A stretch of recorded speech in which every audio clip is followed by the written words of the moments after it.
అందరికీ నమస్కారం అండి. నమస్కారం సార్. అందరూ బాగున్నారా సార్? బాగున్నాం సార్. అందరికీ రైతు సోదరులందరికీ కూడా చాలా చాలా ధన్యవాదాలు. ఈరోజు ఎస్ఆర్ హైబ్రిడ్ సీడ్స్ అధినేత అబ్దుల్ రహీమన్ గారు ఆధ్వర్యంలో ఇక్కడ ఫీల్డ్ అనేది గాలప్ప, ఆనంద్, దేవేంద్ర వీళ్ళ ఆధ్వర్యంలో తెలంగాణ నుంచి ఇక్కడికి రావటం జరిగింది. ఈ వెరైటీ చూస్తూ ఉంటే తీగ అంటే మల్లె తీగ కనుక ఎలా ఉందో ఆ రకంగా ఉండటం అనేది జరిగింది. Wonderful variety. ఇక్కడ 8844 అనే వెరైటీ తీగే అంటే మల్లె తీగ కనుక సాగినట్టుగా సాగింది. మొత్తం టోటల్గా ఈ హైట్ కూడా చూడండి. ఒక్కసారి రైతు సోదరులందరూ కూడా దీన్ని ఎన్ని ఫీట్లు ఉంటావునా? 5 ఫీట్లు ఉంటావు. అంటే ఇది కాసి మొత్తం టోటల్గా ఏంటంటే ఒరగటం జరిగింది. ఇలాంటి అద్భుతమైన వంగడాన్ని తీసుకొచ్చిన మన ఎస్ఆర్ అధినేత అబ్దుల్ రహీమన్ గారికి నా ధన్యవాదాలు తెలియజేస్తున్నాను. ఎందుకు అనంటే ఫస్ట్ భూమి బాగుండాలి, తర్వాత విత్తనం బాగుండాలి. భూమి బాగుంటే విత్తనం బాగుంటే రైతు ఆనందం వ్యక్తమైంది, రైతు కళ్ళల్లో ఆనందం అనేది కనబడుతుంది. ఇప్పుడు ఈ రైతు కళ్ళల్లో ఆనందం కనబడుతుంది. అంటే ఎందుకు కనబడుతుంది అన్నప్పుడు ఇక్కడ గాలప్ప నాయకత్వంలో, ఆనంద్ నాయకత్వంలో, దేవేంద్ర నాయకత్వంలో ఇక్కడంతా కూడా భూమిని కాపాడాలి అనే ఒక యుద్ధం చేస్తున్నారు. అంటే భూమి మీద భూమి ఫెర్టిలిటీ అనేది, భూమి యొక్క కర్బన శాతం అనేది పెరగాలి అని చెప్పి వాళ్ళందరూ కూడా అందరు రైతులు సేంద్రియ వ్యవసాయ పద్ధతిలోనికి రావాలి, కెమికల్ని తగ్గించుకుంటూ వెళ్ళాలి అని చెప్పి వాళ్ళొక యుద్ధం చేస్తున్నారు. ఆ యుద్ధంలో వీళ్ళందరూ కూడా రైతు సోదరులందరూ కూడా చాలా సపోర్ట్ చేస్తూ ఉన్నారు. ఇలాంటి రైతు సోదరులందరూ కూడా చూడండి, వాళ్ళు కనబడట్లేదు. మొత్తం టోటల్గా ఎటు చూసినా పచ్చదనం కనబడుతుంది. ఎప్పుడైతే మనం సేంద్రియ ఉత్పత్తుల్ని మనం ఎక్కువగా వాడటం జరుగుద్దో మొక్క ఎప్పుడు ఆరోగ్యంగా ఉంటుంది.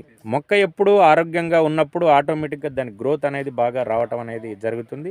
అప్పుడు విత్తనం గనక మంచి ఏది అబ్దుల్ రహీమన్ సార్ లెక్క అన్ని సీడు వాళ్ళు కనుక ఇలా ఆలోచన చేస్తే రైతు కళ్ళల్లో ఆనందం అనేది చూడొచ్చు. ఇప్పుడు మా గాలప్ప గారు అండ్ అబ్దుల్ సార్ కూడా ఒక 2 మాటలు మాట్లాడాలి. రెండవది ఈ రైతు పేరునా మహేష్ ఆర్గానిక్ పద్ధతుల్లో చేస్తున్నారు. దాంట్లో RPS 76ను కూడా వాళ్ళు వాడటం అనేది జరుగుతుంది. దీన్ని ఉద్దేశించి రైతు సోదరులకు విత్తనం ప్రాముఖ్యత అండ్ RPS ప్రాముఖ్యత గురించని మన గాలప్ప గారు తెలుగు రైతులకు అర్థమయ్యే విధంగా ఒక్కసారి మన తెలుగు భాషలో మాట్లాడాలని వారిని కోరుచున్నాను. నమస్కారం సార్. నమస్తే సార్. ఈరోజు మాకు చాలా ఖుషిగా ఉంది. మీరు మా ఊరికి వచ్చి మా ఊరిలో ఉన్న రైతుల్ని అభినందించినందుకు. మా ఈ పల్లెటూరులో మనం ఏం చేస్తున్నాం వ్యవసాయము, సో దీనికి అంతటికి కారణము మన ఎస్ఆర్ హైబ్రిడ్ మరి RPS.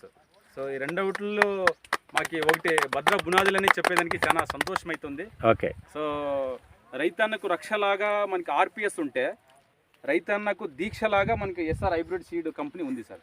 ఓకే. సో ఈ రక్ష దీక్ష ఉంటే రైతుడికి ఆనందం ఎప్పటికైనా సంతోషం ఉంటుంది, ఎక్కువ దిగుబడి వస్తుంది.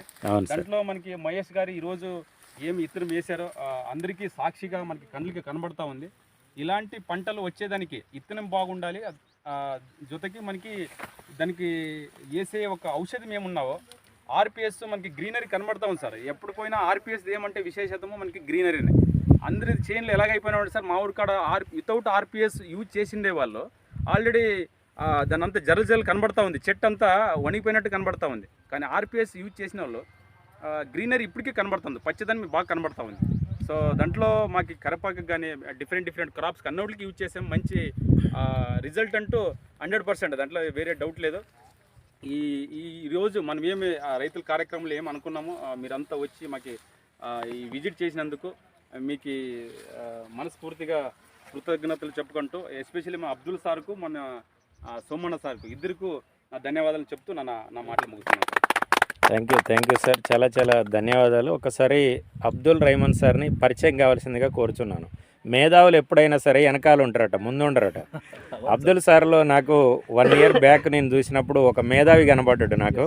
కానీ ఈరోజు రైతులకు ఆయన సర్వీస్ చేస్తున్నప్పుడు ఇలా రైతుల కోసం కొంతమంది పుడతారు. అలాంటి దాంట్లో అబ్దుల్ నబీ సార్ అనేది నేనైతే అనుకుంటున్నాను. వాస్తవంగా చూడండి, సారు మొత్తం గొడుగు గొడుగేసింది అంతా. ఈ ఆనందం చూస్తే అంటే ఏమనిపిస్తుంది అబ్దుల్ నబీ సార్? రైతుల కళ్ళల్లో ఆనందం చూస్తూ ఉంటే ಹ್ಯಾಪಿ ಅನಿಪಿಸ್ತದೆ ಸರ್? ತೆಲುಗು ಅರ್ಥ ಆಗಲಿದೆ ನಿಮಗೆ ಇದನ್ನ ನೋಡ್ತಾ ಇದ್ರೆ ಈ ಒಂದು ಎಲ್ಲ ಬೆಳೆ ನೋಡ್ತಾ ಇದ್ರೆ ನಿಮ್ಗೆ ಹೇಗೆ ಅನಿಸ್ತಾ ಇದೆ? ಖುಷಿ ಅನಿಸ್ತಾ ಇದೆ. ಖುಷಿ. ಹಾಗೂ ನಾವು ಒಂದು ಹೊಸ ತಳಿಯನ್ನು ಮಾಡಿ ಇವಾಗೇನು ರೈತರಿಗೆ ಕೊಟ್ಟಿದ್ದೀವಲ್ಲ, ಇದರಲ್ಲಿ ನಲ್ಲಿ ರೋಗ ಆಗಲಿ, ವೈರಸ್ ಆಗಲಿ, ಆಮೇಲೆ ಮಚ್ಚಿ ರೋಗ ಆಗಲಿ, ಯಾವುದು ಜೀರೋ ಮೇಂಟೆನೆನ್ಸ್ ಇದೆ. ಹಾಗಾಗಿ ಔಷಧಿ ಬಳಕೆ ಕೂಡ ಅವರು 10-15 ದಿನಕ್ಕೊಂದ್ಸರಿ ಸ್ಪ್ರೇ ಮಾಡಿದರೆ ಕೂಡ ಅನುಕೂಲ ಆಗುತ್ತೆ. ಆಮೇಲೆ ಲೇಬರ್ ಖರ್ಚು ಕೂಡ ಸ್ವಲ್ಪ ಕಡಿಮೆ ಬರುತ್ತೆ. ಆಮೇಲೆ ಕಲರ್ ಕೂಡ ಡಬಲ್ 5-4 ಇದೆ ನಮ್ಮದೇ ಹೈಬ್ರಿಡ್, ಅದಕ್ಕಿಂತ ಸ್ವಲ್ಪ ಚೆನ್ನಾಗಿ ಕೂಡ ಇದೆ. ಹಾಗಾಗಿ ಮಾರ್ಕೆಟಲ್ಲಿ ಸ್ವಲ್ಪ ಉತ್ತಮವಾದ ರೇಟ್ ಸಿಗುತ್ತೆ. ರೈತರು ಇದನ್ನು ಹೆಚ್ಚಿಗೆ ಮಟ್ಟದಲ್ಲಿ ಬೆಳೆಸ್ಬೋದು. ఓకే థ్యాంక్ యూ సార్, చాలా ధన్యవాదాలు. ఇంత మంచి హైబ్రిడ్ సీడ్ని తీసుకొచ్చినందుకు, దీన్ని వేసిన రైతుకు, దీన్ని ఏపిచ్చిన మా రైతు సోదరులందరికీ కూడా ధన్యవాదాలు తెలియజేస్తూ ముగిస్తున్నాను. Okay thank you. Okay thank you.